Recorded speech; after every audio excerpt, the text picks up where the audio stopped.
Hello my dear friends, welcome back to again learning. It's me Fazil. അപ്പോൾ മക്കളെ, നമ്മുടെ public എക്സാമും അതുപോലെ മോഡൽ എക്സാമും ഒക്കെ ഇവിടെ എത്തിക്കഴിഞ്ഞു. ഇനി ഒരു കുറഞ്ഞ ഈ ഒരു ഫ്യൂ ഡേയ്സിൽ നമ്മൾ എങ്ങനെയാണ് എല്ലാ സബ്ജക്റ്റും പഠിക്കുക, എങ്ങനെയാണ് ഫുൾ മാർക്ക് വാങ്ങിക്കുക എന്നുള്ള ഒരു ക്വസ്റ്റ്യൻസ് എല്ലാവരുടെ മൈൻഡിൽ ഇങ്ങനെ ഉണ്ടാവും. നമ്മുടെ കമന്റ് ബോക്സിലൊക്കെ നിങ്ങൾ നിരന്തരം ചോദിക്കുന്നത് ഞാൻ കാണുന്നുണ്ട്. പേടിയാവുന്നു, ഈ ഒരു സമയത്തിനുള്ളിൽ എങ്ങനെയാണ് കവർ ചെയ്യുക എന്നുള്ള പേടിയൊക്കെ ഉണ്ടാവും. നിങ്ങൾക്ക് കമ്പ്യൂട്ടർ സയൻസ് മാത്രമല്ല, ഫിസിക്സ്, കെമിസ്ട്രി, മാത്സ് ഒക്കെ പഠിക്കാനുണ്ട്. ഇതിനൊക്കെ ഈ ഒരു ചുരുങ്ങിയ സമയം മാത്രമേ ഉള്ളൂ. ഇതാ മക്കളെ, കമ്പ്യൂട്ടർ സയൻസിൽ ബെസ്റ്റ് സ്റ്റഡി പ്ലാൻ തന്നെ നമ്മൾ ഇവിടെ ഡിസ്കസ് ചെയ്യുന്നുണ്ട്. കാരണം ഒരു 10 days കൊണ്ട് ഫുൾ മാർക്ക് നിങ്ങൾക്ക് വാങ്ങിക്കാൻ പറ്റും. ഞാൻ ഈ പറയുന്ന രീതിയിൽ നിങ്ങൾ പഠിച്ചെടുത്താൽ മതി. അപ്പൊ ആദ്യം നമ്മുടെ സ്റ്റഡി പ്ലാനിലേക്ക് പോകുന്നതിന് മുമ്പ് മസ്റ്റ് ആയിട്ടും നമ്മൾ അറിഞ്ഞിരിക്കണം കമ്പ്യൂട്ടർ സയൻസിന്റെ വെയിറ്റേജ് എന്താണ്, എങ്ങനെയൊക്കെയാണ് ഈ ഓരോ ചാപ്റ്ററിൽ നിന്നും ക്വസ്റ്റ്യൻ വരിക എന്നുള്ളത്. നമ്മുടെ ചാപ്റ്റർ ഓർഡറിലല്ല ഈ ലിസ്റ്റ് ഉള്ളത്. ഈ ലിസ്റ്റ് നമ്മുടെ വെയിറ്റേജ് ഓർഡറിലാണ്. ഏറ്റവും കൂടുതൽ വെയിറ്റേജ് വരുന്നത് നമ്മുടെ data representation and Boolean algebra എന്ന് പറയുന്ന ചാപ്റ്റർ ആണ്.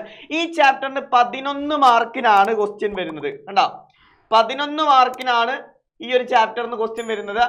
പിന്നെ ഈ ഒരു ചാപ്റ്ററിൽ ഒരുപാട് ടൈപ്പ് കൺവേർഷൻ, അതായത് നമ്മുടെ ടൈപ്പ് കൺവേർഷൻ അല്ല, നമ്മുടെ കൺവേർഷൻസ് ഇല്ലേ, അതായത് നമ്പർ കൺവേർഷൻസ് ഉണ്ട്. അതൊക്കെ ജസ്റ്റ് ആ മെത്തേഡ് മാത്രം പഠിച്ചാൽ മതി. അത്ര ലെവലിന് തന്നെ ക്വസ്റ്റ്യൻ വരുള്ളൂ. ബാക്കി ഒരുപാട് കാര്യങ്ങൾ, character representation, one's complement, two's complement, ആ ഒരു സംഭവങ്ങളും അതുപോലെ ബൂളിയൻ ആൽജിബ്രന്റെ കാര്യങ്ങളൊക്കെ വ്യക്തമായിട്ട് അറിയണം. അല്ലാതെ എല്ലാവരും എന്ത് ചെയ്യും, ഈ ഒരു ടൈപ്പ് കൺവേർഷന് വേണ്ടി ഒരുപാട് സമയം സ്പെൻഡ് ചെയ്യുന്നുണ്ട്. അങ്ങനെ സ്പെൻഡ് ചെയ്യരുത്. അതൊക്കെ എങ്ങനെയാണ് ചെയ്യേണ്ട മെത്തേഡ് എന്നുള്ളത് പഠിച്ചു വെക്കുക. ഷോർട്ട് നോട്ട് ആയിട്ട് ഓരോന്നിൻ്റെയും മെത്തേഡ് ജസ്റ്റ് ഒരു എക്സാമ്പിൾ മാത്രം പഠിച്ചു വെച്ചാൽ മതി. കാരണം എക്സാമിന് ഏത് ക്വസ്റ്റ്യൻ വന്നാലും നമുക്ക് ചെയ്യാൻ പറ്റണം. ആ രീതിയിൽ അത് ചെയ്യേണ്ട മെത്തേഡ് മാത്രം പഠിച്ചു വെക്കുക. ഇതാ കണ്ടോ, 11 മാർക്കിനാണ്. And control statements. ഈ ഒരു +1 കമ്പ്യൂട്ടർ സയൻസിൽ ഏറ്റവും ഇമ്പോർട്ടൻ്റ് ആയിട്ടുള്ള ഒരു ചാപ്റ്റർ ആണ് കൺട്രോൾ സ്റ്റേറ്റ്മെന്റ്സ്. നിങ്ങൾക്ക് ഇവിടെയും +2ലും ഇനി ഹയർ സ്റ്റഡീസിന് പോകുമ്പോഴും എപ്പോഴും ആവശ്യമുള്ള കോൺസെപ്റ്റുകളാണ് ഈഫ്, ലൂപ്പ് കാര്യങ്ങളൊക്കെ. അതൊക്കെ ഡിസ്കസ് ചെയ്യുന്ന ചാപ്റ്റർ ആണ് കൺട്രോൾ സ്റ്റേറ്റ്മെന്റ്സ് എന്ന് പറയുന്ന ചാപ്റ്റർ.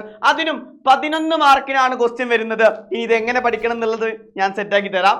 ദെൻ നെക്സ്റ്റ് 10 മാർക്കിന് components of the computer system and data type and operators 9 മാർക്കിനാണ്. ആൻഡ് കമ്പ്യൂട്ടർ നെറ്റ്വർക്ക്സ് 6 മാർക്കിന്. പിന്നെ 6 മാർക്ക്, 5 മാർക്ക്, 4 മാർക്ക്, 3 മാർക്ക്. നമ്മുടെ ഫസ്റ്റ് ചാപ്റ്റർ ആയിട്ടുള്ള ദ ഡിസിപ്ലിൻ ഓഫ് കമ്പ്യൂട്ടിംഗ് എന്ന് പറയുന്ന ചാപ്റ്ററിന് വെറും 3 മാർക്കേ ഉള്ളൂ.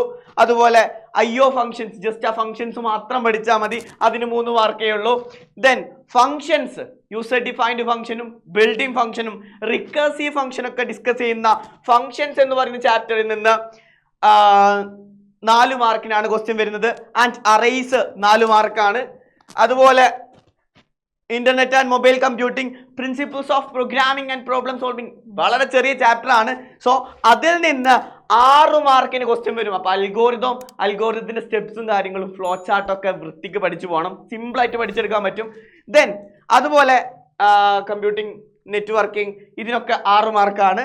ആൻഡ് ഇൻട്രൊഡക്ഷൻ ടു C++, വെറും ഈ ഒരു ചാപ്റ്റർ ഇൻട്രൊഡക്ഷൻ ടു C++ൽ ഒരു ചെറിയ കോൺസെപ്റ്റ് മാത്രം ഡിസ്കസ് ചെയ്യുന്ന ചാപ്റ്റർ ആണ്.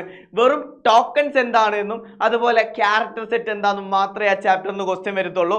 ബാക്കി നമ്മൾ ലാബിൽ ചെയ്യേണ്ട കാര്യങ്ങളാണ് ആ ചാപ്റ്ററിൽ പറയുന്നത്. അത് നമുക്ക് പബ്ലിക് എക്സാമിന് ചോദിക്കില്ല. സോ അതിൽ നിന്ന് 5 മാർക്കിനാണ്. അപ്പൊ 5 മാർക്ക് നമുക്ക് ഷുവർ ആയിട്ടും വാങ്ങിച്ചെടുക്കാലോ. ഇനി ഈ ഒരു വെയിറ്റേജ് പ്രകാരം നമ്മൾ എങ്ങനെയാണ് പഠിക്കേണ്ടത്? കമ്പ്യൂട്ടർ സയൻസ് വെറും 9 ഡേ കൊണ്ട് നമുക്ക് ചാപ്റ്റേഴ്സ് പഠിച്ചെടുക്കാം. ലാസ്റ്റ് 1 ഡേ നമ്മുടെ ഡൗട്ട് ക്ലിയറൻസിനും അതുപോലെ നമുക്കുള്ള വേറെന്തെങ്കിലും റിക്കവർ ചെയ്തെടുക്കാനുള്ള എന്തെങ്കിലും ഉണ്ടെങ്കിൽ അതിനു വേണ്ടിയാണ് 1 ഡേ മാറ്റി വെക്കേണ്ടത്. ബാക്കി 9 ഡേ കൊണ്ട് നമുക്ക് കംപ്ലീറ്റ് സിലബസ് ഫോളോ ചെയ്യാൻ പറ്റും, ക്ലിയർ ചെയ്ത് പഠിക്കാൻ പറ്റും. നോക്കിക്കോളൂ, 3 ഡേയ്സ് കൊണ്ട് നമ്മൾ 3 ചാപ്റ്റേഴ്സ് ഏതൊക്കെയാ? നമ്മളിപ്പോ പറഞ്ഞ ഇൻട്രൊഡക്ഷൻ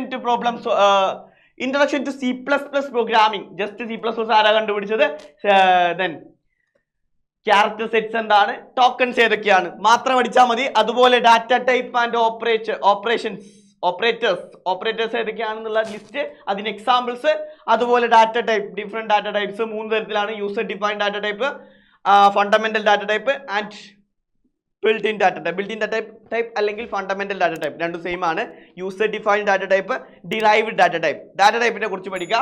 ആൻഡ് കൺട്രോൾ സ്റ്റേറ്റ്മെന്റ്സ്. അപ്പോൾ ഇത് മൂന്നും ഒരു സെറ്റ് ആക്കാൻ കാരണം ഒക്കെ C++ന്റെ ബേസ് പഠിച്ചു തുടങ്ങുന്ന ചാപ്റ്റേഴ്സ് ആണ്. അതുകൊണ്ട് 3 ദിവസമുണ്ട്. കാരണം മറ്റൊന്നുമല്ല, കൺട്രോൾ സ്റ്റേറ്റ്മെന്റ്സ് ഈ ലിസ്റ്റിലാണുള്ളത്. അപ്പോൾ ഫസ്റ്റ് 2 ചാപ്റ്റേഴ്സിനും കുറച്ച് സമയം മാത്രം കൊടുത്തിട്ട് 3 ദിവസത്തിൽ കൂടുതൽ സമയം നമ്മൾ എന്ത് ചെയ്യണം? കൺട്രോൾ സ്റ്റേറ്റ്മെന്റ്സിന് കൊടുക്കണം. ദെൻ അടുത്ത 2 ദിവസം കൊണ്ട് 2 ദിവസം മാത്രമേ ഉള്ളൂ എന്തിനുള്ളത്? അറേസും അതുപോലെ string handling and IO functions എന്ന് പറയുന്ന ചാപ്റ്ററും ഡിസ്കസ് ചെയ്യാൻ നമുക്ക് പഠിക്കാൻ. ഓക്കെ, അത് മതി. 2 ദിവസം മതി. അത്രക്കും ചെറിയ കോൺസെപ്റ്റ് ആണ്. വി നോ ദാറ്റ് അറേസ് എന്താണ്, അറേയിലുള്ള കുറച്ച് ഓപ്പറേഷൻസ് നമ്മൾ പഠിക്കാനുണ്ട്. അതുപോലെ സ്ട്രിംഗ് ഹാൻഡ്ലിംഗ് ഫങ്ഷൻസ് ചെറിയൊരു ചാപ്റ്റർ ആണ്. ഫങ്ഷൻസ് അതും ചെറിയ ചാപ്റ്റർ ആണ്. യൂസർ ഡിഫൈൻഡ് ഫംഗ്ഷനും ബിൽറ്റ് ഇൻ ഫംഗ്ഷൻസും റിക്കർസീവ് ഫംഗ്ഷൻസും മാത്രം ഈ ഒരു കുറച്ച് കാര്യങ്ങൾ മാത്രം ഡിസ്കസ് ചെയ്യുന്നതാണ്. അതിന് ജസ്റ്റ് 2 ദിവസം മതി. ഈ ഒരു 3 ദിവസം കൊണ്ട് ഈ 3 ചാപ്റ്ററും ഈ 3 ചാപ്റ്റർ 2 ദിവസം കൊണ്ടും പഠിച്ചാൽ ഫുൾ ആ ചാപ്റ്റേഴ്സിൽ നിന്ന് വരുന്ന ക്വസ്റ്റ്യൻസ് നിങ്ങൾക്ക് ഹാൻഡിൽ ചെയ്യാൻ പറ്റും. ഇതിന്റെ പ്രീവിയസ് ഇയർ ക്വസ്റ്റ്യൻസ് ഒക്കെ ഒന്ന് എടുത്തു നോക്കിയാൽ മതി. റിപ്പീറ്റഡ്ലി ചോദിച്ച ക്വസ്റ്റ്യൻസ് ഉണ്ട്. ഓക്കെ, ആൻഡ് നെക്സ്റ്റ് അടുത്ത 2 ദിവസം കൊണ്ട് നമുക്ക് ഈ 3 ചാപ്റ്റേഴ്സ് ആണ് തീർക്കേണ്ടത്. ഒന്ന് the discipline of computing, theory ആണ്.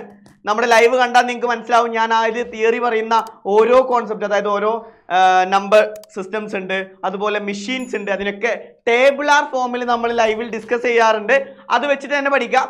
സിമ്പിൾ ആയിട്ട് പഠിച്ചെടുക്കാൻ പറ്റും. Data representation and Boolean algebra, components of the computer system. ഇതിൽ ഈ 2 ചാപ്റ്ററും സിമ്പിൾ ആയിട്ട് തിയറി വായിച്ചാൽ തന്നെ പെട്ടെന്ന് മനസ്സിലാവും. ദെൻ പിന്നെ കുറച്ച് വർക്കൗട്ട് ചെയ്ത് പഠിക്കേണ്ടത് ഈ ഒരു നമ്മുടെ രണ്ടാമത്തെ chapter data representation and Boolean algebra എന്ന് പറയുന്ന ചാപ്റ്റർ ആണ്. അതിന് 2 ദിവസം. അപ്പൊ മാക്സിമം ടൈം ഈ 3 ഏതിനാ കൊടുക്കേണ്ടത്? ഈ 2ാമത്തെ ചാപ്റ്ററിനാണ് മാക്സിമം ടൈം കൊടുത്ത് പഠിക്കേണ്ടത്.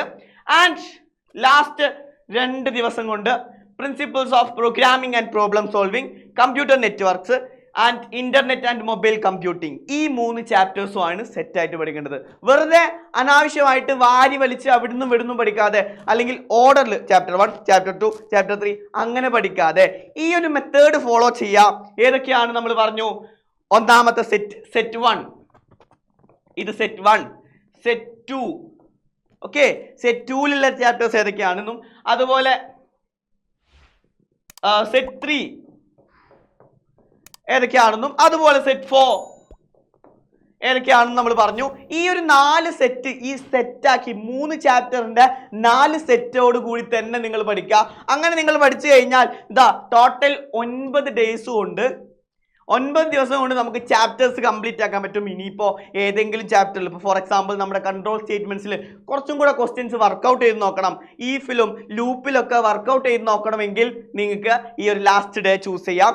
ആ ഒരു ഡേയിൽ കംപ്ലീറ്റ് C++നെ കുറിച്ചും നെറ്റ്വർക്ക്സിനെ കുറിച്ചും അതുപോലെ ഡാറ്റ റെപ്രസെന്റേഷന്, അതുപോലെ ഡിസിപ്ലിൻ ഓഫ് കമ്പ്യൂട്ടിങ്ങിനെ കുറിച്ചും എല്ലാത്തിനെയും ആ ചാപ്റ്റേഴ്സ് മൊത്തത്തിലൊന്ന് നിങ്ങൾക്ക് അനലൈസ് ചെയ്യാൻ പറ്റും എത്രത്തോളം പഠിച്ചിട്ടുണ്ട്. അതുപോലെ പ്രീവിയസ് ഇയർ ക്വസ്റ്റ്യൻ പേപ്പർ എടുത്തിട്ട് ഒന്ന് വർക്കൗട്ട് ചെയ്ത് നോക്കാം. ഈ പറഞ്ഞ കാര്യങ്ങളൊക്കെ എനിക്ക് എഴുതാൻ അറിയോ? ഇങ്ങനെ പഠിച്ചു കഴിഞ്ഞാൽ ഈ 10 ഡേയ്സ് കൊണ്ട് ഷുവറായിട്ടും ഏത് ആവറേജ് സ്റ്റുഡൻ്റ് ആണെങ്കിലും ബിലോ ആവറേജ് സ്റ്റുഡൻസ് ആണെങ്കിലും എക്സ്ട്രാ ഓർഡിനറി ആയിട്ടുള്ള സ്റ്റുഡൻസ് ആണെങ്കിലും എല്ലാവർക്കും ഫുൾ മാർക്ക് കമ്പ്യൂട്ടർ സയൻസിൽ വാങ്ങിക്കാൻ പറ്റും. ഷുവർ ആണ്. സോ ഇതൊന്ന് ഫോളോ ചെയ്ത് നോക്കുക. ബാക്കി ഡേയ്സ് ഒക്കെ നിങ്ങൾ ബാക്കി സബ്ജക്റ്റിന് കൂടുതൽ ഇമ്പോർട്ടൻസ് കൊടുക്കണം.